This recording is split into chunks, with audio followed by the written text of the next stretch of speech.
Asyhadu alla ilaha illallah. Lalu kalau Anda datang-datang ajak saya mualaf ini, wah itu namanya Anda ajak saya masuk neraka. Mendingan saya ajak Anda masuk surga yuk. Ya, di dalam saya baca buat kamu ya, ada dalilnya. Coba lihat kan, mana ada mualaf pintar? Kan bodoh semua. Kebodohan mereka nampak, lihat kalau mereka boleh bertanya kan.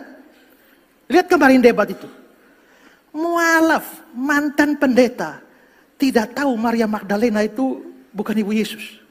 Itu gobloknya kan keterlaluan tuh. Anak sekolah minggu saja tahu itu. Coba itu tanya mana Ibrani. Tanya tuh dia tahu tuh Maria Magdalena tuh bukan ibu Yesus. Tapi mualaf mantan pendeta bisa anggap. Itu kan gobloknya keterlaluan. Mantan pendeta. Tinggalkan gerejanya, sekarang istrinya yang ambil alih, ganti dia jadi pendeta. Tapi tanya, Yesus tidak bangkit karena tanda Yunus. Yunus tidak mati, berarti Yesus tidak mati. Bapak ini mualaf, mantan pendeta. Assalamualaikum warahmatullahi wabarakatuh. Berjumpa lagi dengan Jadi HMC ya, channel yang mengedukasi dan menghibur. Bersama kita ketahui banyak sekali polikardus yang kejang lantaran Ruben Onsu memutuskan menjadi mualaf dan juga memberikan kesaksian bahwa hanya di Islam dia mendapatkan ketenangan, tidak di agamanya yang lama ya. Selama hidupnya ternyata dia tidak tenang, tidak menemukan jawaban atas segala kegalauan, atas permasalahan hidup. Dan kita tahu ya, Ruben Onsu ini punya cerita hidup yang cukup panjang, cukup menarik dan penuh lika-liku. Apalagi teman-teman, Ruben Onsu baru saja cerai dari Sarwenda. Kemarin difitnah ya, bahwa mereka itu cerai lantaran Ruben Onsu mengajak Sarwenda dan anak-anaknya untuk jadi mualaf. Dan ditolak oleh Sarwenda karena Sarwenda lebih memilih Kristus, lebih memilih Yesus, kan begitu. Nah, ini fitnah yang nggak ada dasarnya dari Tante Louis dan kroco-kroconya. Jelas-jelas Ruben Onsu itu kalau kita lihat setelah cerai dengan Sarwenda, kalian bisa lihat bagaimana ketenangan hatinya, bagaimana dia mencari kedamaian. Kalau cari kekayaan udah selesai, udah terkenal, usahanya sudah besar. Ya, geprek bensu tuh gede teman-teman. Dan salah satu yang cukup sering saya makan ya, geprek bensu. Jadi kalau kita bicara mencari dunia, Ruben Onsu sudah selesai. Yang dia pikirkan sekarang tentang akhirat. Yang dia pikirkan kemana kita akan melangkah setelah kematian kita. Dan sekali lagi ya teman-teman, mau apapun yang kita lakukan, mau seberapa keras kita berusaha, endingnya adalah kematian. Endingnya kematian teman-teman. Mau gimana pun kamu lari, menghindar, ya kamu makan obat, kamu terapi, kamu olahraga, kamu jaga kesehatan, ujungnya meninggal. Siapa yang nggak meninggal? Kan begitu. Jadi yang paling penting adalah kemana kita setelah meninggal? Apa kita sudah menyembah kepada Tuhan yang benar? Ini yang harus kalian pertanyakan teman-teman. Nggak ada gunanya harta benda yang kalian kumpulkan, toh ujungnya semua akan ditinggalkan. Jadi kalau ada yang fitnah Ruben Onsu hanya mencari kekayaan dan sebagainya, apa yang mau dicari lagi? Coba saya tanya, apa lagi? Kalian lucu ya, kalau ada orang Kristen yang miskin, susah, terus begitu mualaf, dibantu dicarikan kerja oleh saudara-saudara muslimnya, itu kalian bilang, oh dia mualaf karena nyari duit, dia mualaf karena butuh makan dan sebagainya. Ini orang udah kaya pun tetap sama, kalian fitnah juga. Memang Polikardus ini ngeri kalau kita lihat, ngeri. Padahal kalau kita lihat track recordnya Ruben Onsu, alasan dia cerai salah satunya adalah anehnya Sarwenda. Anehnya Sarwenda dengan anak angkatnya Bertrand Perto. Bahkan kemarin saya sudah bilang ya, kalian boleh cek bagaimana tatapan Ruben Onsu sekarang kepada anak angkatnya. Seharusnya kan baik-baik saja, namanya anak angkat, harusnya hubungan tetap bagus. Kan begitu, harusnya hubungan Ruben Onsu dan Bertrand itu bagus, tapi kenyataannya kalian bisa lihat sekarang. Sehingga ini membuat tanda tanya. Kenapa kan gitu? Apa yang membuat Ruben Onsu kesal dan marah kepada Bertrand? Apa benar ada something antara Bertrand dan Sarwenda? Dan kenapa bisa seperti itu? Ya lantaran menurut mereka mungkin itu sah-sah saja, mencium ibu angkat, cium bibir ya, cium leher, cium semua. Mungkin bagi mereka itu wajar. Karena di ajaran mereka itu tidak diajarkan. Tidak ada aturan boleh dan tidak boleh. Beda dengan Islam, yang panduannya lengkap. Itulah yang membuat Ruben Onsu memilih Islam. Karena memang hanya di Islam lah manusia itu diberikan tuntunan. Hanya di Islam lah Tuhannya yang tahu kapasitas manusia. Kalau di yang lain, Tuhannya kasih hukum, begitu manusia nggak bisa lakuin, ya, yang disalahin siapa? Anaknya, teman-teman. Anaknya dikorbankan. Oh, ini manusia nggak bisa lakuin hukum saya. Oke, anak saya korbankan. Ya, saya matikan dia. Ini kan konyol. Tuhannya menyesal. Ngaco. Hanya di Islam lah Tuhan itu tahu kapasitas manusia. Tuhan itu tahu bahwa manusia ini membutuhkan ya pertolongan. Tuhan ini tahu bahwa manusia itu serba kekurangan. Tapi di balik kekurangannya, manusia itu bisa berusaha. Itulah beda kualitas antara Tuhan kita, Tuhan yang kita sembah, dengan Tuhan-Tuhan yang dibuat-buat. Ya. Mereka nggak mengklaim dirinya Tuhan, tapi dibuat. Pagan itu nggak pernah mengaku sebagai Tuhan, teman-teman. Ya, itu pohon nggak pernah dia ngaku saya Tuhan, sembahlah saya. Enggak. Manusia yang menuhankan dia. Ya. Manusia tiba-tiba dianggap Tuhan, itu juga manusia nggak pernah ngeklaim dia Tuhan. Tapi manusia-manusia yang lain yang mengklaim si anak manusia itu adalah Tuhan. Seperti itu. Dan kita tahu, Ruben Onsu ini ya, itu banyak sekali dihujat, dicercah, bahkan dikata-katain sebagai Yudas. Ya, dikatakan Yudas lah, terus dikatakan oleh channel-channel Polycardos bahwa dia menyesal, ya, dia menangis usai menolak Yesus. Wah, ini kan fitnahan yang keji ya. Fitnahan yang jahat dan fitnahan yang nggak ada alasan. Kalau Polycardos, kalau nggak fitnah, nggak bisa makan, teman-teman. Entah kenapa. Ya, ini kalian bisa lihat nih. Ruben Onsu nangis usai menolak Yesus. Baru sadar maut sudah di depan mata. Ya, karena Ruben Onsu tahu maut sudah di depan mata, itulah mengapa dia memilih jalan keselamatan. Itulah mengapa Ruben Onsu bertobat dan memilih mualaf. Lihatlah nih, Jemayan Yassin ini. Kalau nggak fitnah, nggak bisa makan channel seperti ini, teman-teman. Ruben Onsu menangis lantaran dia sedih. Mengapa nggak dari dulu dia bertobat? Mengapa nggak dari dulu dia mengenal dan belajar Islam secara benar? Harusnya seperti itu. Nah, inilah lucunya mereka ya. Nggak habis-habisnya mereka menghina, menghujat Ruben Onsu, bahkan mengatai Ruben Onsu sebagai Yudas. Wah, Yudas, teman-teman. Yudas itu pengikutnya ya kalian. Mohon maaf saya katakan. Orang-orang yang menjual Yesus itulah Yudas. Kalian-kalian ini Polycardos. Oke, kita dengarkan dulu fitnahan-fitnahan dari mereka nih ya. Kalau saya itu semuanya tidak ada yang saya rencanakan. Jadi semuanya sekarang setiap langkah saya pasti bawa dalam sholat itu. Saya ucapin terus, ya saya minta Allah untuk arahkan saya terus gitu. Jadi ya baru saya kasih tahu juga tadi malam ya ke dia gitu, ibu udah pernah lo mau sholat tempat gue gitu, ya enggak kak gitu, tadinya mau ambil yang lebih dekat aja, cuman nggak tahu kenapa pokoknya. Tapi kalau lo makan ini benar-benar dari hati kan, maksudnya udah lama kan, bukan kenapa-napa kan gitu kan, udah lama. Habib Usman tahu semualah pokoknya, ada di cerita saya. Jadi ia melewati 4 tahun perhelatan saya pribadi gitu. Jadi ya buat saya apapun semuanya baik. Tapi kan kalau masalah hati, masalah semua yang kita lewati itu adalah proses. Jadi semuanya terjawab, semuanya apa yang saya pertanyakan semuanya dijawab. Dia, saya rasa ketika memperdalam Islam, mengenal Islam lebih jauh itu, saya juga punya background keluarga yang masih banyak yang Muslim juga. Jadi nggak terlalu baru-baru banget. Tapi saya selalu berusaha untuk menjadi orang yang baru, belajar, terus belajar, sehingga saya bisa mengenal lebih jauh lagi gitu. Jadi segala proses ini Igun pun nggak pernah tahu. Tahunya cuma pas lagi rame-rame dia baru tahu. Tapi dasar feeling hati temen ya, sahabat, dia tahu aja gitu. Kontak aja dia nembak-nembaknya pas gitu. Enggak, tapi gue juga kan nggak pernah nanya. Iya, tapi pas giliran situasi gue sudah berdamai, lu udah punya kontak sendiri. Jadi kalau ruang lingkup saya kerja nih, Igun, Ayu, Wendy, nggak ada tuh. Even apapun, kalau kita pada nggak saling cerita, kita nggak pernah mau nanya, karena saya rasa ini umum.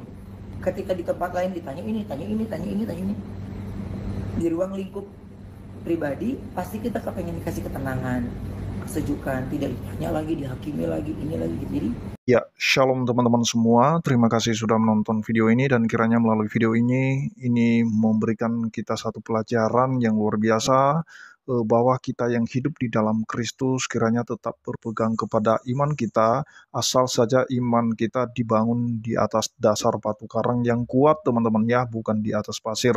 Sehingga kalau ada hal-hal yang mungkin menekan kita, itu tidak akan bisa goyah, teman-teman ya. Ada badai kiri kanan, dan kita tetap mempertahankan iman kita kepada Kristus. Nah, seperti apa yang disampaikan oleh Pendeta Mel atau juga kepada seluruh umat Kristen, supaya tetap waspada bahwa memang di hari-hari akhir ini, teman-teman, ada banyak yang murtad, yang meninggalkan, menyangkal, menolak Yesus Kristus sebagai Tuhan dan Juru Selamatnya. Dan memang firman sudah menubuatkan tentang hal itu. Bahkan Yesus dalam pengajarannya, dalam perumpamaan penaburan firman, dia sudah membahas tentang itu dan mengajarkan sampai saat ini kepada kita ketika kita membacanya. Di dalam Lukas 8 ayat 13, teman-teman, dikatakan oleh Yesus di situ, yang jatuh di tanah, ini firman yang jatuh di tanah yang berbatu-batu, itu ialah orang yang setelah mendengar firman itu menerimanya dengan gembira, tetapi mereka itu tidak berakar. Nah, perhatikan teman-teman ya, mereka tidak berakar sama sekali. Mereka percaya sebentar saja, dan dalam masa pencobaan mereka murtad. Makanya jangan kita heran kalau ada orang yang begitu sukacita mendengarkan firman, beribadah, berdoa dengan semangatnya, tetapi pada akhirnya nanti kemudian mereka murtad, dan itulah yang telah diajarkan, dinubuatkan oleh Yesus dalam suatu perumpamaan. Dan di ayat 14-nya, teman-teman, yang jatuh dalam semak duri ialah orang yang telah mendengar firman itu, dan dalam pertumbuhan selanjutnya mereka terhimpit oleh kekhawatiran dan kekayaan dan kenikmatan hidup, sehingga mereka tidak menghasilkan buah yang matang. Nah, artinya teman-teman, yang jatuh dalam semak duri ini yaitu mereka yang mendengarkan firman, tetapi dalam pertumbuhan mereka ada kekhawatiran dan ketakutan, teman-teman ya, sehingga ketika ada kekayaan kenikmatan yang ditawarkan kepada mereka, mereka segera meninggalkan firman itu, segera menyangkal Kristus, segera mereka untuk murtad. Nah, teman-teman, ini sebenarnya sudah diingatkan berkali-kali oleh firman Tuhan kepada kita, bahkan di dalam 1 Timotius 5 ayat 8 sekalipun di sana dikatakan, tetapi jika ada seorang yang tidak memeliharakan sanak saudaranya, apalagi seisi rumahnya, orang itu murtad dan lebih buruk dari orang yang tidak beriman. Nah, teman-teman, di situ dikatakan bahwa dia yang murtad itu lebih buruk keadaannya daripada orang yang tidak beriman. Nah, bukan hanya itu konsekuensi daripada murtad, daripada meninggalkan Yesus, menolak Yesus, tetapi konsekuensi yang paling fatal dan paling mengerikan dari murtad itu, teman-teman, yaitu kebinasaan yang kekal di dalam api neraka. Nah, teman-teman, jadi itu saja yang perlu saya sampaikan. Jangan heran kalau di akhir zaman ini begitu banyak orang berbondong-bondong misalnya ya, misalnya menolak Yesus, meninggalkan Yesus, tidak percaya lagi kepada Juru Selamat. Ya, tidak masalah, karena memang itu adalah nubuatan, dan nubuatan itu harus tergenapi. Dan kita yang masih hidup di dalam Kristus Yesus, mari kita tetap menjadi saksi bagi Kristus. Mari kita tetap sampaikan berita pertobatan dan pengampunan dosa di dalam nama Yesus Kristus, sehingga banyak orang mendengarkan. Karena kalau ada yang murtad dari Kristus, teman-teman, pasti Tuhan Yesus akan mencari yang lain yang lebih taat, yang lebih mengasihi. Sama seperti yang disampaikan oleh Tuhan Yesus dalam satu perumpamaan, bahwa kalau ada orang kaya yang meninggalkan Yesus, yang meninggalkan Tuhan, yang meninggalkan rajanya, maka justru Yesus itu menyuruh utusan-utusannya untuk memanggil orang-orang yang miskin, orang yang susah, orang yang cacat, dan lain sebagainya, untuk bisa datang dalam perjamuan itu untuk bersukacita bersama-sama Raja itu. Nah, itu saja yang perlu saya sampaikan, dan kiranya Tuhan Yesus memberkati kita semua. Shalom. Di kesempatan ini saya akan mengajak kita menyaksikan satu video dari Ruben Onsu, seorang mu'alaf ya. Dulu dia sangat dikagumi karena bukan hanya statusnya sebagai artis, tetapi dia juga seorang Kristiani. Tetapi beberapa hari lalu kita mendengarkan beliau ini sudah mu'alaf. Dan saya tidak kaget kalau mendengar ada orang mu'alaf ya. Bukan hanya dia, ada beberapa nama ya yang muncul ya, termasuk Dr. Richard Lee dan juga ada beberapa yang lain ya.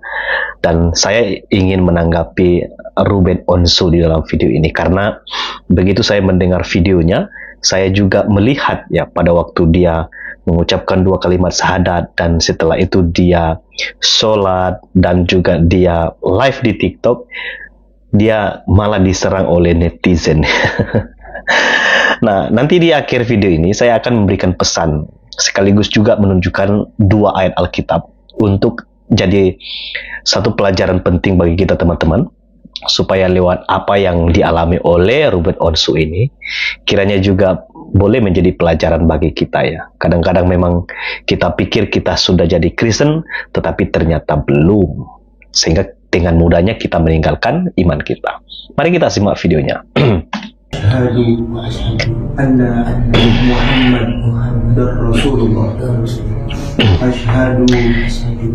Ini beliau ketika mengucapkan 2 kalimat syahadat ya.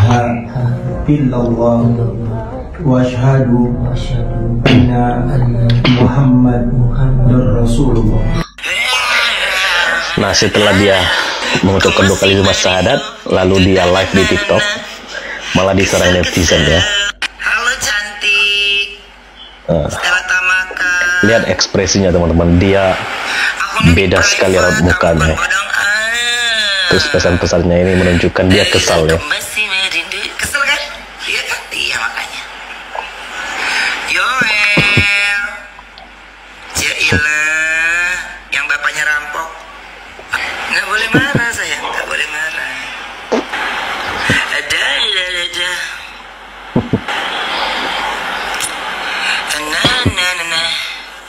Dia mau lagi gini, ya, di live ini juga banyak netizen yang mengomentari live-nya dia. Dan Ruben Onsu ini kebanyakan yang komentar menyebut dia adalah Yudas Iskariot. Dan tentu dari raut muka dari Ruben Onsu ini membuat dia kesal karena para netizen itu menyerang dia, bukan malah memujinya. Tapi ada juga yang kontra, ada yang mengatakan itu ujian bagi Ruben Onsu, tapi juga ada yang mengatakan menyayangkan ya, karena apa? Ruben Onsu itu meninggalkan iman kekristenan itu kok kayaknya buru-buru banget gitu ya, kayak ada sesuatu yang mau dikejar. Tapi berdasarkan kesaksian yang saya juga dengar beberapa videonya, dia mengatakan dia dapat mimpi teman-teman ya. Saya tidak tahu mimpinya bagaimana, tetapi itu yang disampaikan. Yang ingin kita tanggapi di dalam video ini adalah apakah kekristenan itu rugi ketika ada orang yang dulu dia menjadi Kristen sekarang meninggalkan iman kekristenan? Tentu tidak ya. Yang butuh Tuhan itu adalah manusia ya. Manusia sangat membutuhkan Tuhan, tapi kita bersyukur dalam kekristenan itu di dalam keadaan kita yang sangat membutuhkan Dia, dengan kondisi yang tidak berdaya oleh karena dosa, Dia sendiri yang mencari, Dia sendiri yang menyelamatkan kita melalui inkarnasi Yesus Kristus ke dalam dunia. Jadi kalau ada orang Kristen, dulu dia mengaku dia adalah orang Kristen, tapi sekarang dia pergi, kekristenan tidak rugi dan Tuhan pun juga nggak rugi. Saya ingin tunjukkan 2 ayat bagi kita teman-teman. Yang pertama di dalam Hakim-Hakim pasal 10 ayat yang ke-13. Tetapi kamu telah meninggalkan aku dan beribadah kepada Allah lain. Sebab itu aku tidak akan menyelamatkan kamu lagi. Ini adalah ayat yang sangat terkenal di mana diberitahukan kepada umat Israel.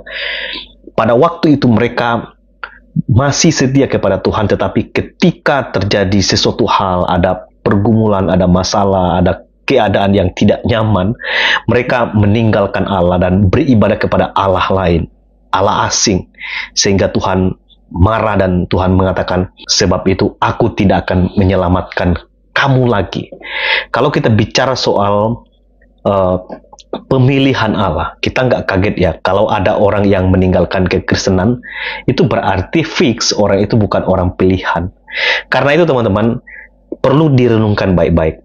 Waktu kita jadi Kristen, kita harus sungguh-sungguh mengenal, harus sungguh-sungguh dilahirbarukan, supaya waktu kita hidup sebagai orang Kristen, kita mempercayai Yesus yang kita kenal, sehingga kita nggak gampang diombang-ambingkan, baik itu tawaran, mungkin dapat pasangan, teman hidup, atau pekerjaan, jabatan, atau karena uang, atau karena ada masalah dalam keluarga. Tuhan mau supaya kita jangan sampai diombang-ambingkan oleh berbagai keadaan itu ya. Dari situ, ketika kita melihat orang yang tidak setia kepada Tuhan, mereka meninggalkan Tuhan, di situ membuktikan mereka nggak mengenal Yesus dengan benar. Karena kalau mereka mengenal Yesus dengan benar, mereka pasti tidak mungkin mengkhianati, bahkan meninggalkan Yesus dalam hidupnya. Catatan-catatan dalam Alkitab yang memperlihatkan banyak orang yang ikut Yesus itu motivasinya beda. Mereka hanya ingin supaya mujizat mereka rasakan, supaya mereka dapat makan. Tapi Tuhan tahu isi hati mereka dan Tuhan malah suruh mereka ya, kamu datang itu bukan karena kamu mencari aku, tetapi karena kamu ingin melihat mujizat dan menikmati roti. Itu di dalam Injil Yohanes. Dan benar yang tertulis di dalam Yohanes pasal 6 ya.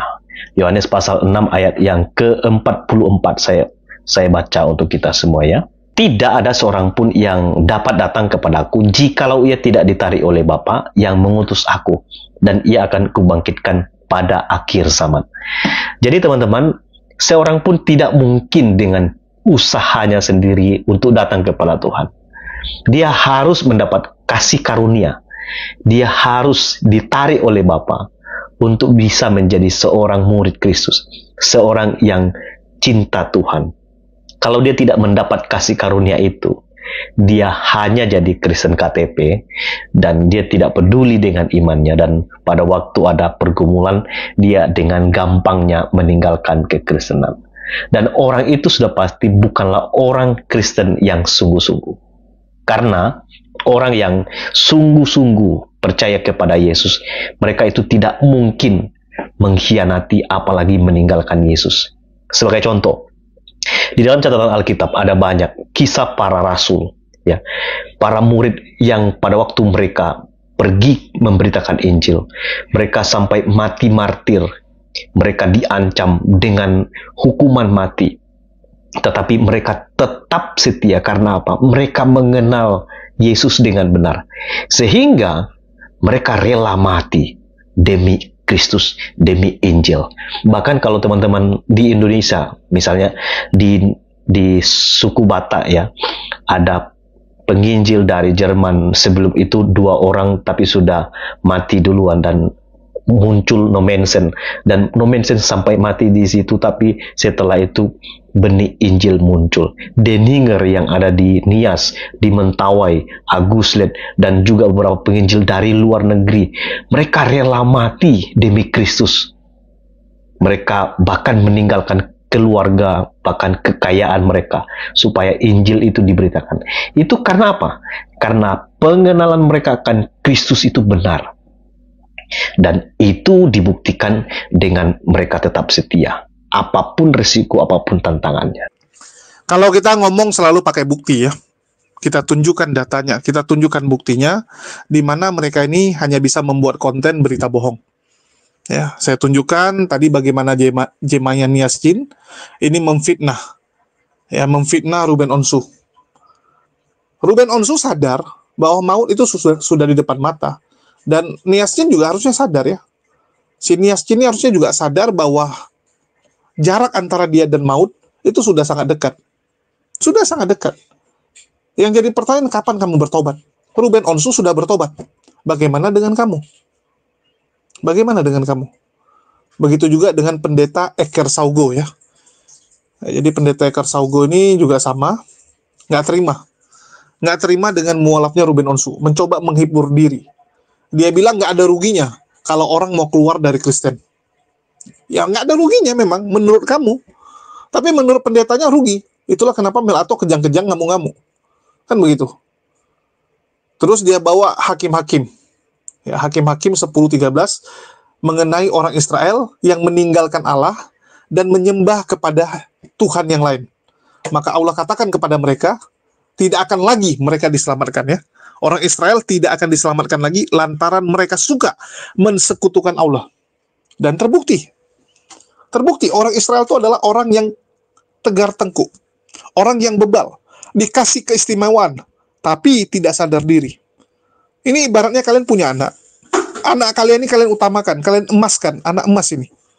Tapi tetap aja durhaka, lama-lama ya kesal juga orang tua kan.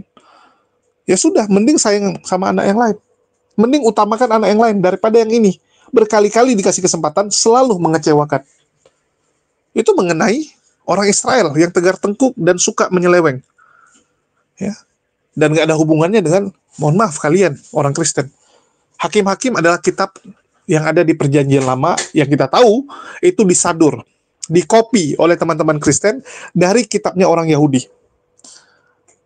Dan kalau kita bicara hal tersebut, ya Hakim-Hakim 10:13 itu sekaligus menampar kalian. Seharusnya Eker Saugo ini sadar gitu. Ayat ini sedang berbicara kalian yang sedang menyembah kepada Tuhan yang lain. Kalian menyembah Tuhannya orang Israel atau tidak? Coba saya tanya. Oh iya, kami menyembah Tuhannya orang Israel. Kalian menyembah Yesus nggak? Oh, kami juga menyembah Yesus. Apakah orang Israel menyembah Yesus? Tidak. Jadi kenapa kalian menyembah Yesus? Iya, Tuhan kami Trinitas. Artinya kalian apa? Menambah-nambah Tuhan yang lain. Kan nggak benar itu. Kenapa kalian menambah Tuhan? Udah hebat kalian. Tuhan bilang, jangan ada ilah-ilah lain di hadapanku. Datang kalian, oh ya udah, kita tambahin aja. Ya, bukan di hadapan tapi di samping. Kan gitu. Sabda Tuhan, firman Tuhan, bahwa jangan ada ilah-ilah lain. Ya sudah, taruh di sampingnya.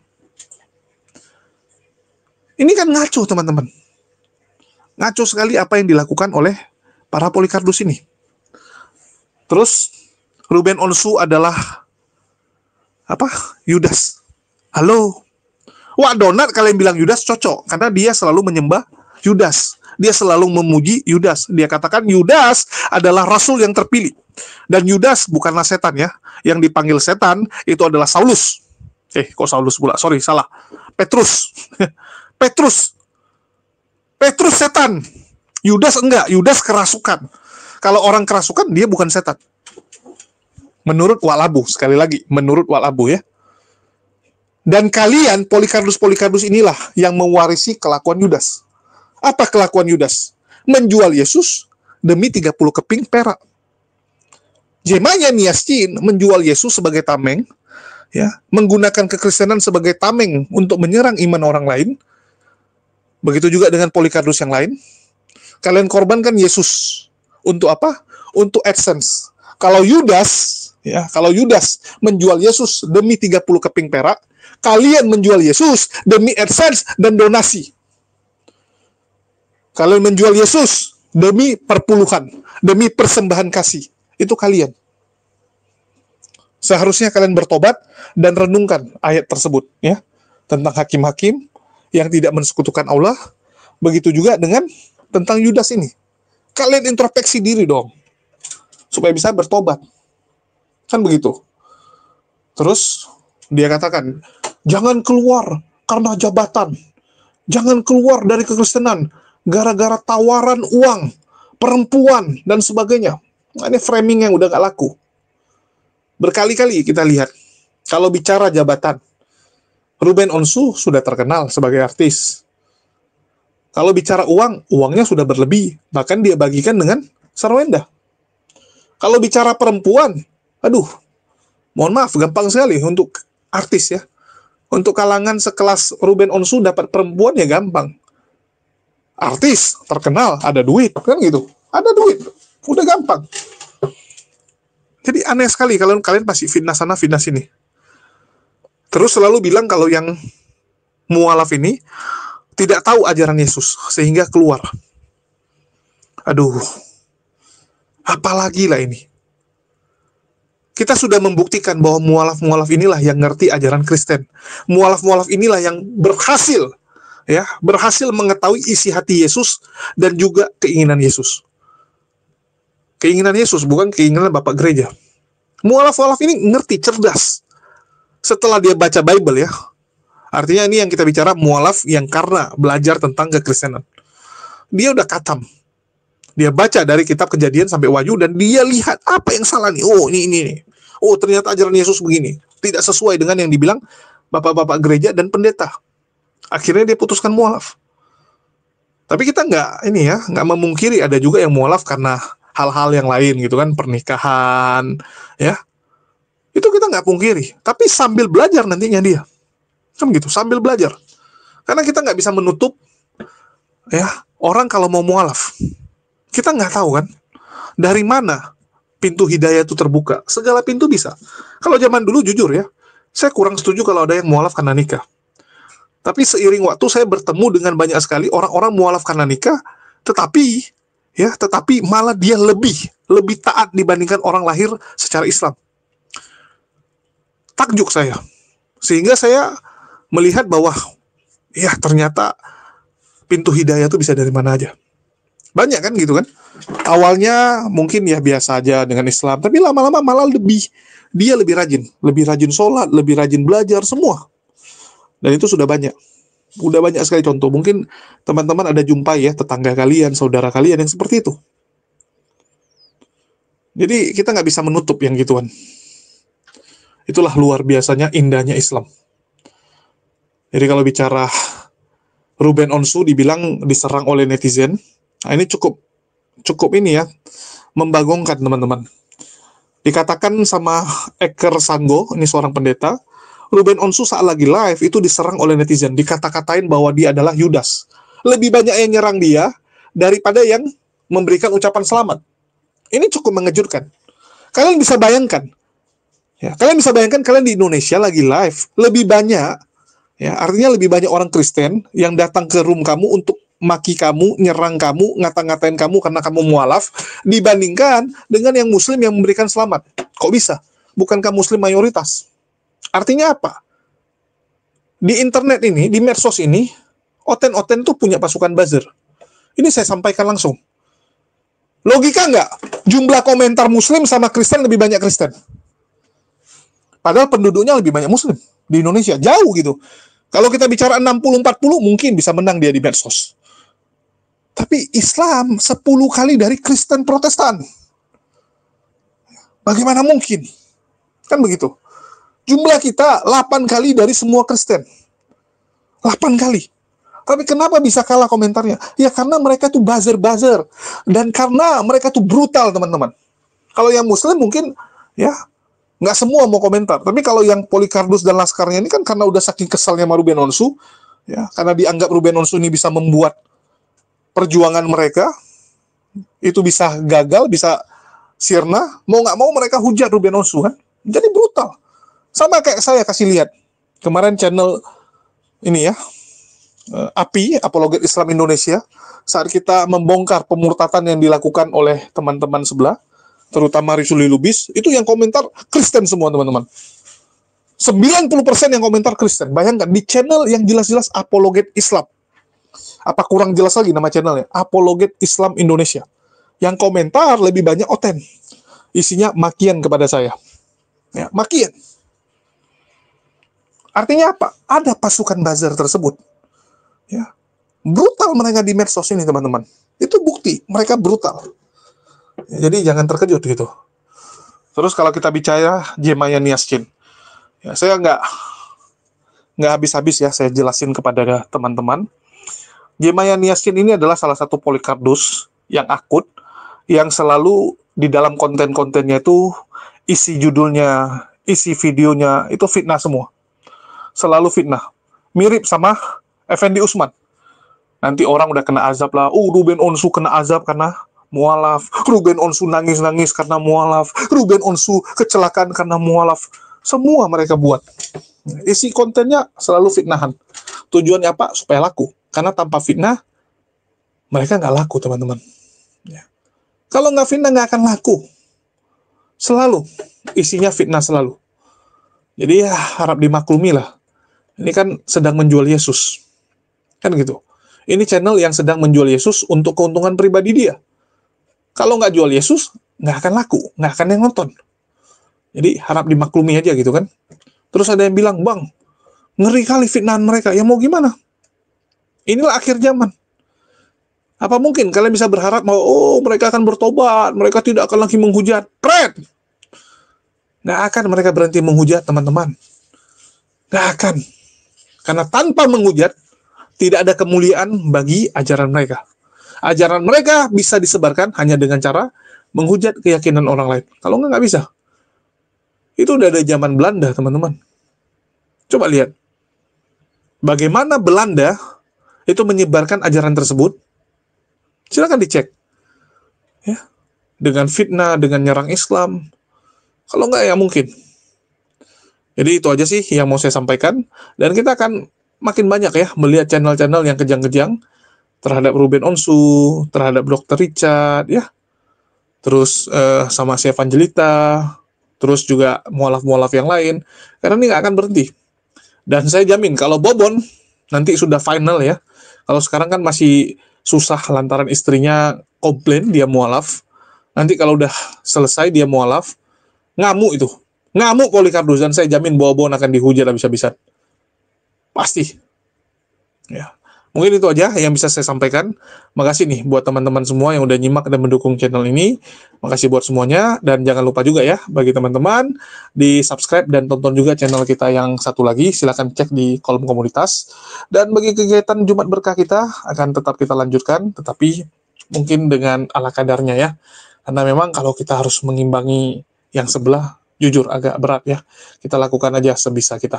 Yang penting bisa konsisten, bisa terus istiqomah. Sekian dari saya, makasih buat semuanya. Di akhir kata saya ucapkan, wassalamualaikum warahmatullahi wabarakatuh. Sampai jumpa di video-video kita berikutnya. Di dalam.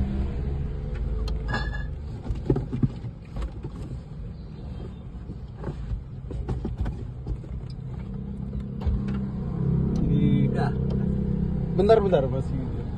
Bos, satu bos.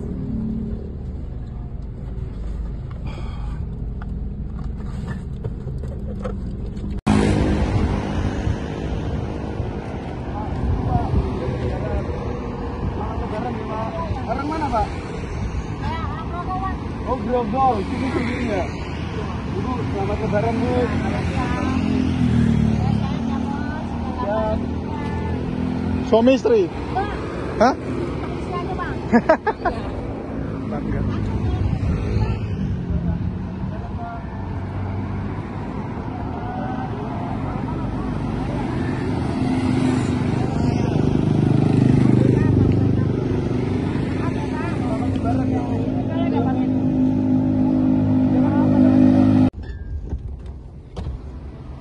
Pak, sirup Pak buat lebaran. Oke.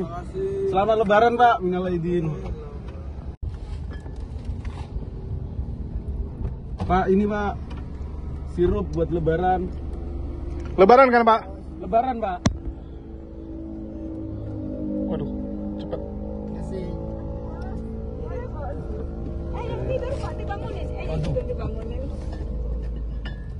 Ini Bu. Makasih ya. Alhamdulillah buat lebaran. Buat lebaran. Lebaran, Pak? Ini Bapak.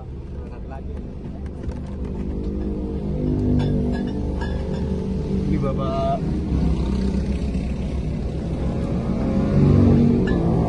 Ibu lebaran, Bu. Lebaran. Iyalah lebaran. Oh, orang mana ini, Bu? Zakatku, Bu, sisa satu. Makasih ya. Ya, sama-sama. Sisa satu. Pak, zakat Pak. Ya, saya terima ya. Semoga panjang umur, murah rezeki, siap, Bapaknya juga murah rezeki. Selamat lebaran, Pak. Amin. Nggak pulang kampung, Pak? Ya. Dari mana? Saya dari Jawa. Jawa mana? Jawanya mana? Purwokerto. Oh, Purwokerto. Jawa Tengah ya. Iya. Makasih ya. Siap, sama-sama. Semangat ya Pak ya. Pasti. Oke. Sirup Pak buat lebaran. Makasih Pak. Iya. Makasih.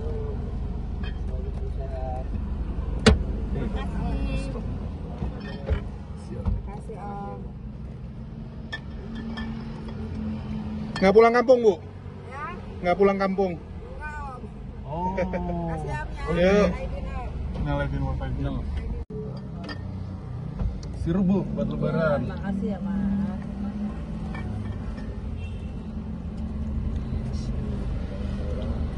Nggak pulang kampung, Pak? Enggak. Kenapa? Enggak punya duit. Siap. 1, 2, 3. Kasih aja dulu. Satu-satu, Bu. Satu.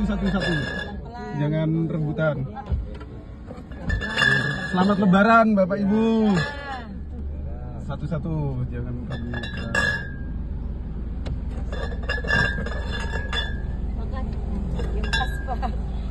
Makasih. Selamat lebaran Pak Ibu. Om kasihan Om. Banyak lagi nggak ada. Mana? Ini terakhir adik. Adik. Tapi udah tadi. Selamat lebaran Bapak Ibu. Kasih